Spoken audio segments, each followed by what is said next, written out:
आज का हमारा विषय है क्रिया। क्रिया किसे कहते हैं? सबसे पहले हम परिभाषा आपको बताएंगे। जिन शब्दों से किसी कार्य का करना या होना पाया जाता है उसे क्रिया कहते हैं। जैसे देखिए, राम दौड़ता है, इसमें दौड़ने का काम हो रहा है। दौड़ना, चलना, सोना, जागना, बहुत सी क्रिया सुबह शाम तक हम करते हैं, वो सब क्या होते हैं? क्रिया होती हैं।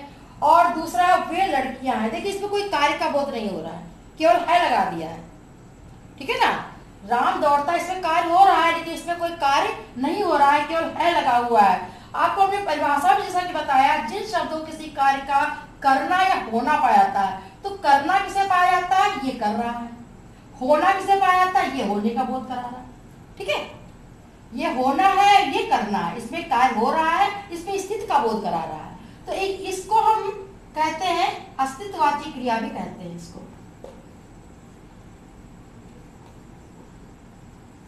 अस्तित्ववाची क्रिया जो क्रिया का बोध, करने का बोध नहीं कराती बल्कि अस्तित्व का बोध करा रही, कोई चीज है, ठीक है ना। तो इस तरीके से क्रिया के अब हम दो भेद किए गए हैं, रचना या संरचना के अनुसार और दूसरा है कर्म के अनुसार। अब हम एक एक के बारे में पूरा विस्तार से आप लोग को समझाएंगे।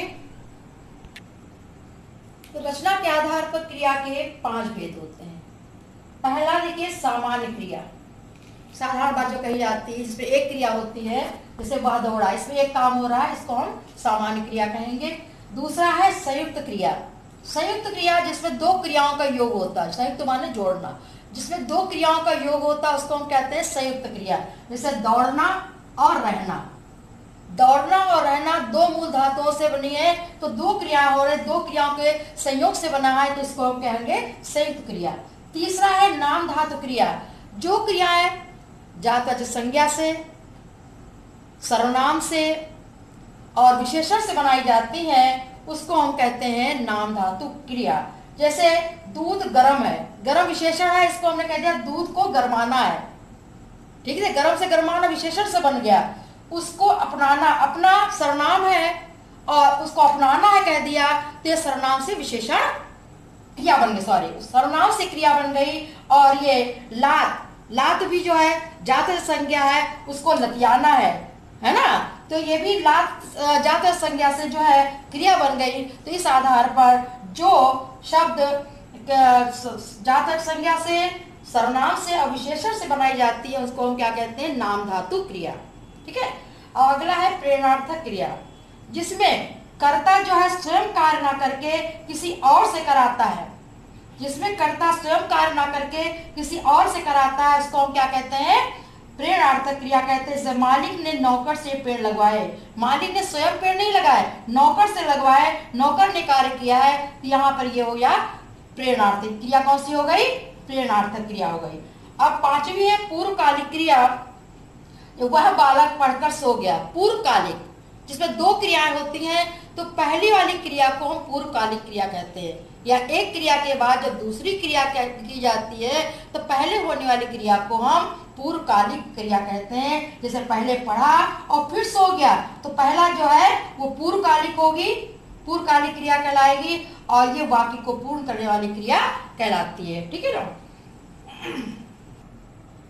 जैसा कि पहले आपको रचना के आधार पर हमने क्रिया के 5 भेद बताए, और दूसरा है कर्म के आधार पर। क्रिया का दूसरा भेद कर्म के आधार पर किया गया है। इसके भी 2 भेद होते हैं, सकर्मक और अकर्मक। सकर्मक जैसा कि नाम से पता चल रहा है, कर्म सहित, अकर्मक कर्म से विहीन। तो जिस क्रिया के साथ में कर्म होता है उसको हम सकर्मक कहते हैं, जिस क्रिया के साथ कर्म नहीं होता है उसको हम अकर्मक कहते हैं। अब आप कैसे पहचान करेंगे कि ये क्रिया सकर्मक है या अकर्मक है? जैसे देखिए, वह दूध पीता है, अब क्रिया से हम प्रश्न पूछेंगे क्या पीता है, उत्तर मिला दूध, ठीक है ना। क्रिया से प्रश्न पूछने पे, क्या से प्रश्न पूछने जो उत्तर मिलता है तब उसको कहते हैं सकर्मक। जब क्रिया से वह हंसा, क्या हंसा, कोई उत्तर नहीं, क्या हंसा, कोई उत्तर नहीं मिल रहा है, तो ये हो गई अकर्मक। तो कहने का तात्पर्य यह है, जिस क्रिया का एक दूसरे शब्दों में ऐसे भी समझा सकते हैं, जिस क्रिया का लिंग वचन कर्म के अनुसार होता है वो सकर्मक, जिस क्रिया का लिंग वचन कर्ता के अनुसार होता है उसको हम अकर्मक कहते हैं। कभी कभी ऐसा होता है किसी वाक्य में 2 कर्म भी हो जाते हैं, किसी वाक्य में कभी भी 2 कर्म हो जाते हैं, उनको हम कहते हैं द्विकर्मक क्रिया। ठीक है ना। जैसे माँ ने बालक को लड्डू दिए, देखिए बालक को और लड्डू दिए, ठीक है। इसमें एक चीज और भी ध्यान देने वाली बात है, देखिए जब क्या का उत्तर क्या दिए, उत्तर पूछिए क्या दिए, लड्डू। किसको दिए, बालक को। तो किसको का उत्तर हमेशा सजीव से आता है और क्या का उत्तर हमेशा निर्जीव से आता है, ये ध्यान रखने वाली बात है। बहुत जो है सूक्ष्म बात है, इसको बच्चे नहीं ध्यान रखते हैं। तो क्या का उत्तर हमेशा जो है निर्जीव से मिलेगा और किसको का उत्तर मिलेगा, सजीव से, जब वाक्य में दो कर्म होंगे। तो इस जब जिस वाक्य में दो कर्म होते हैं उसको हम क्या कहते हैं, द्विकर्मक क्रिया।